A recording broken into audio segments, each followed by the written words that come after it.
Being enslaved meant that your life was ordered and structured by someone else. Now you have an opportunity to experience life on your own.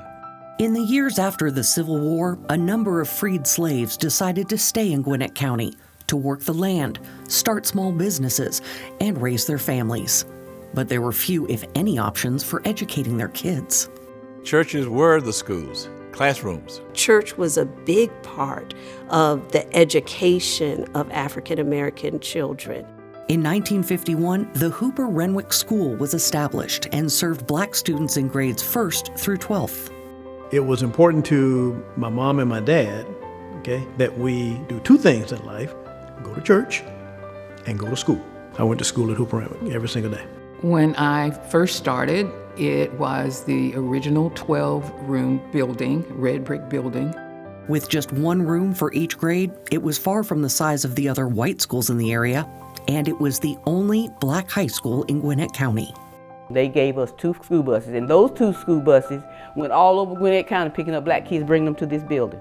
The name of the school honors 2 specific men. Mac Renwick, a predominant African American in the community, donated the 3 acres on Neal Boulevard where the school was built.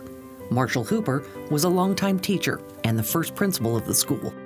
We didn't have anything that was even laughingly called a science room or library. We had more books at home than Hooper-Renwick's library had in the school. The teachers were caring people. They had a heart for us. I mean, they really, really did. Most of the parents in the African American community really were poor. We didn't know we were poor because our families, our parents' attitude, it wasn't, oh, woe is me, and we don't have this and we can't do that. It was, you can do, you can have. In the late 1960s, Gwinnett County schools desegregated, and black students were finally sent to schools closest to where they lived. Hooper-Renwick was no longer needed.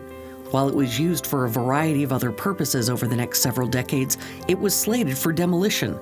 That is until former students and community members started a push to save it. If you don't acknowledge your history, then history tends to repeat itself.